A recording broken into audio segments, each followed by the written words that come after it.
తెలుగువారి #1 choice Telugu matrimony.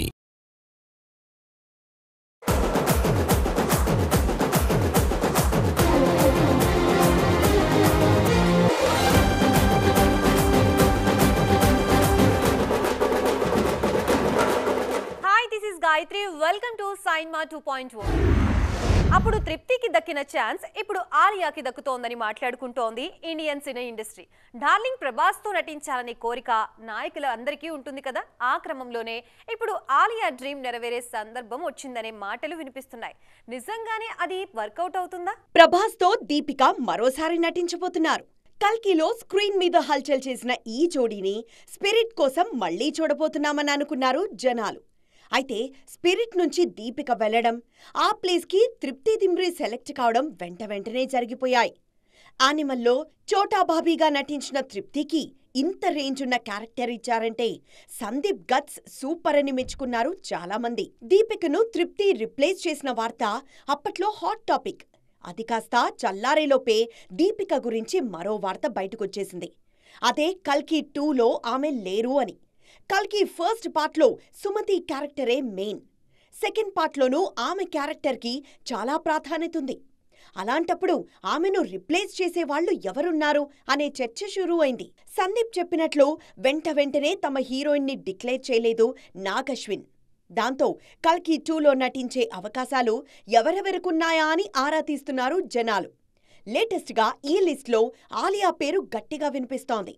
తన ప్రాజెక్టుకి ఆలియా పర్ఫెక్ట్ అని నాగి ఫిక్స్ అవుతున్నట్లు టాక్ నడుస్తోంది. అదే నిజమైతే దీపికను మరిపించాల్సిన బాధ్యత ఆలియాపై ఉన్నట్లే. వీడు మరీ ఇంత వైలెంట్ గా ఉన్నాడు, కాస్త పువ్వుల్ని అమ్మాయిల్ని చూపించండ్రా అనే డైలాగ్ మన దగ్గర ఫేమస్ కదా. అంతకన్నా ఫేమస్ హీరోయిన్లు హారర్ మూవీస్ తో భయపెట్టడం, ఎప్పుడో ఓసారి భయపెట్టే అందాల భామలు ఇప్పుడు నేనంటూ క్యూ కడుతున్నారు. ఇంతకీ ఎవరు వారు? కమర్షియల్ పీలింగ్స్ సాంగ్లోనే కాదు, వెన్నులో వణుకు పుట్టించే పాత్రల్లోనూ చేసి చూపిస్తానంటున్నారు నేషనల్ క్రష్ రష్మిక మందన్న. నార్త్లో ఆమె నటిస్తున్న horror cinema Thama. Maddock horror comedy యూనివర్స్లో ఈ ఇన్స్టాల్మెంట్ కోసం వెయిట్ చేస్తున్నారు జనాలు. నార్త్లో ఫుల్ బిజీ అయిన తమన్నా చేస్తున్న latest movie Vvan force of the forest అనేది. మైథలాజికల్ హర్రర్ బ్యాక్డ్రాప్లో ఫారెస్ట్ థీమ్తో తెరకెక్కుతోంది. రాత్రిపూట ఎర్రటి చీరలో కారు దిగి అడవిలోకి వెళ్లిన తమన్నాని చూస్తుంటే భయం ఆల్రెడీ స్టార్ట్ అయిందంటున్నారు నెటిజన్లు. అను ఇమాన్యుయల్ అంటే మనకిన్నాళ్లుగా అల్లరిగా, క్యూట్గా, అందంగా కనిపించడమే తెలుసు. కానీ సైకలాజికల్ థ్రిల్లింగ్ ఎలిమెంట్స్తో హర్రర్ నేపథ్యంలో బూమరాంగ్ చేస్తున్నారు అను ఇమాన్యుయల్. నిధి అగర్వాల్ ది రాజా సాబ్లో హర్రర్ ఎలిమెంట్స్ గురించి చెబుతూనే ఉన్నారు. ఇటు పిశాచి 2లో భయపెట్టడానికి రెడీ అవుతున్నానంటున్నారు ఆండ్రియా. కాంచనా 4లో పూజా హెగ్డే నటిస్తున్నారు. నోరా ఫతేహి కూడా ఈ సినిమాలో కీ రోల్ చేస్తున్నారు. ఆల్రెడీ రిలీజ్ అయిన కాంచనా సిరీస్లను గుర్తు చేసుకుంటున్నారు ఆడియన్స్. ఇష్యూస్ ని సెటైరికల్ గా డీల్ చేయడంలో త్రిష తర్వాతే ఎవరైనా అనే మాట వినిపిస్తోంది ఇండస్ట్రీలో. తన గురించి గాసిప్స్ వచ్చిన ప్రతిసారి వాటిని కోపంతో కాకుండా వ్యంగ్యంగా డీల్ చేస్తూ ఉంటారు త్రిష. లేటెస్ట్ గా మ్యారేజ్ న్యూస్ ని కూడా అలాగే హ్యాండిల్ చేశారు. అన్నట్టు కాంబోస్ ని రిపీట్ చేస్తున్న ఈ బ్యూటీ త్వరలోనే మరో సూపర్ డూపర్ మూవీకి సైన్ చేయనున్నారా? చూసేద్దాం పదండి. కెరియర్ మీద తప్ప ఇక దేని మీద ఫోకస్ లేదనంటున్నారు నటి త్రిష. నా పెళ్లి మాత్రమే ఎందుకు, హనీమూన్ని కూడా ప్లాన్ చేసేయండి అంటూ ఇటీవలే పెళ్లి వార్తల మీద సెటార్ వేశారు త్రిష. జస్ట్ ఆ సెటార్స్తో మాత్రమే కాదు, మరో విషయంతోనూ వైరల్ అవుతున్నారు ఈ బ్యూటీ. కెరియర్లో చేసిన హీరోలతో మళ్లీ మూవీస్ చేస్తున్నారు త్రిష. రీసెంట్గా విజయ్తో నటించారు. మెగాస్టార్ చిరంజీవితో నటించిన విశ్వంభర సెట్స్ మీదుంది. వచ్చేడాది సమ్మర్కి ఈ సినిమా విడుదలవుతుంది. స్టాలిన్ తర్వాత చేస్తున్న మూవీ కావడంతో జనాల్లోనూ క్రేజ్ ఉంది. అటు తెలుగు, తమిళ్లో సూర్యతో కరుప్పు చేస్తున్నారు. సూర్య త్రిష కాంబినేషన్కి మన దగ్గర పెద్దగా క్రేజ్ లేకపోవచ్చు, కానీ తమిళ్లో మాత్రం యమా క్రేజ్ ఉంది. ఈ మూవీ తర్వాత వెంకటేష్తో మరోసారి ఈ బ్యూటీ జోడీ కడతారనే వార్తలు వైరల్ అవుతున్నాయి. వెంకీ త్రిష కాంబో తెలుగు ఆడియన్స్కి సో స్పెషల్. అయితే వెంకీ మూవీలో త్రిషకి మాత్రమే ఛాన్స్ ఉంటుందా, నిధి అగర్వాల్కి కూడా ఉంటుందా అనే చర్చ జరుగుతోంది. త్రివిక్రమ్ సినిమాలో మల్టిపుల్ హీరోయిన్లకు అవకాశాలు ఎక్స్పెక్ట్ చేయొచ్చు. ఈ క్రమంలో త్రిష మెయిన్ హీరోయిన్ అవుతారా, లేకుంటే ఇంపార్టెంట్ రోల్ చేస్తారా అనే చర్చ కూడా జరుగుతోంది. అంతా ఓ వరవడిలో జరుగుతుంటే ఆ రూట్లో సాగడం హాయిగానే ఉంటుంది. కానీ అస్తవ్యస్తంగా ఉన్న రూట్ని సరిచేసుకొని సత్తా చాటాలంటే మాత్రం స్పెషల్గా ఎఫర్ట్స్ పెట్టాల్సిందే.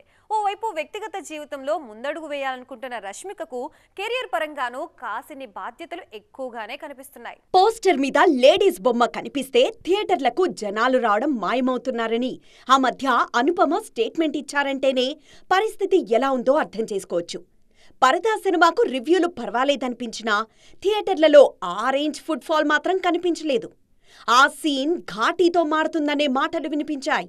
ఘాటీ సినిమా సక్సెస్ కోసం అనుష్క మాత్రమే కాదు, లేడీ ఓరియంటెడ్ సినిమాలు తీస్తున్న ఫిల్మ్ మేకర్స్ అందరూ వెయిట్ చేశారు. ఈ సినిమా సక్సెస్ అయితే మహిళా ప్రధానమైన కాంటెంట్కి మళ్లీ ఊపొస్తుందని భావించారు. కానీ ఘాటీ ఫ్లాప్ కావడంతో మళ్లీ మొదటికొచ్చింది సీన్. అస్తవ్యస్తంగా ఉన్న లేడీ ఓరియంటెడ్ కాంటెంట్ని గాడిలో పెట్టాల్సిన బాధ్యత ఇప్పుడు రష్మిక మీద పడింది. త్వరలోనే గర్ల్ ఫ్రెండ్తో ప్రేక్షకులను పలకరించడానికి రెడీ అవుతున్నారు రష్మిక మందన్న. అంతకుముందే థామాతోనూ ప్రేక్షకులకు హాయ్ చెప్పడానికి సిద్ధమవుతున్నారు. థామా రిజల్ట్ సౌత్ మీద ఎంత ఎఫెక్ట్ చూపిస్తుందో ఇప్పుడే ఎస్టిమేషన్ వేయలేము. ఒకవేళ సౌత్లో భారీగా ప్రమోషన్లు చేస్తే ఇక్కడ కూడా ఎఫెక్ట్ ఉండొచ్చు. చూసి చూడనట్లు సౌత్ మార్కెట్ని వదిలేస్తే పెద్దగా పట్టించుకోవాల్సిన అవసరం ఉండదు. కానీ గర్ల్ ఫ్రెండ్ సక్సెస్ మాత్రం రష్మికకు మాత్రమే కాదు, ఫీమేల్ ఓరియంటెడ్ పాత్కి చాలా ఇంపార్టెంట్ అంటున్నారు విశ్లేషకులు. ఎప్పుడూ తన సినిమాలను ముందుని నడిపించే రష్మిక ఈసారి డబుల్ ఎఫర్ట్ పెట్టాలన్నమాట. ఈ జనరేషన్ కు పెద్దగా పరిచయం లేకపోయినా 90s కిడ్స్ కి టీవీలో కార్టూన్ షోస్ చూడడం బాగా అలవాటు. కానీ నెమ్మదిగా ఆ షోస్ తగ్గిపోయాయి. కానీ మరోసారి వెండి తెర మీద భారీగా కార్టూన్ సినిమాలు సందడి చేస్తున్నాయి. ఏకంగా commercial star hero cinema range లో కలెక్షన్లు కూడా సాధిస్తున్నాయి. రీసెంట్ టైమ్స్ లో cartoon animation movies market stamina ఏంటో ప్రూవ్ చేసిన సినిమా మహావతార్ నరసింహ. హోంబలే ఫిల్మ్స్ సమర్పణలో తెరకెక్కిన ఈ మూవీ పాన్ ఇండియా రేంజ్ లో సూపర్ హిట్ అయింది. 40 కోట్ల బడ్జెట్తో రూపొందించిన ఈ యానిమేషన్ మూవీ 300 కోట్లకు పైగా వసూళ్లు సాధించింది. అందుకే ఈ సిరీస్లో మరిన్ని కార్టూన్ మూవీస్ను సిద్ధం చేస్తోంది హోంబలే ఫిల్మ్స్. తాజాగా మరో మైథలాజికల్ స్టోరీ యానిమేషన్ రూపంలో ప్రేక్షకుల ముందుకొచ్చింది. మహాభారత నేపథ్యంలో తెరకెక్కిన కురుక్షేత్ర సిరీస్ తొలి సీజన్ రిలీజ్ అయింది. ఓటీటీలో రిలీజ్ అయిన ఈ షో డిజిటల్ ఆడియన్స్ నుంచి మంచి రెస్పాన్స్ రాబట్టుకుంటోంది. ఇండియన్ కాన్సెప్ట్స్ కు మాత్రమే కాదు, హాలీవుడ్ యానిమ్ ప్రాజెక్ట్స్ కూడా ఇండియాలో కాసుల పంట పండిస్తున్నాయి.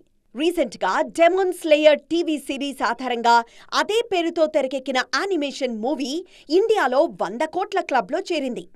ఈ సక్సెస్లు చూసిన తర్వాత మరిన్ని సినిమాలు ఇదే జానర్లో రూపొందించేందుకు రెడీ అవుతున్నారు మేకర్స్. సో చూసారుగా, ఇది ఇవాల్టి సైన్మా 2.0 ముచ్చట్లు. మరిన్ని ఇంట్రెస్టింగ్ అండ్ ట్రెండింగ్ అప్డేట్స్ తో మళ్ళీ కలుద్దాం. అప్పటి వరకు చూస్తూనే ఉండండి TV9.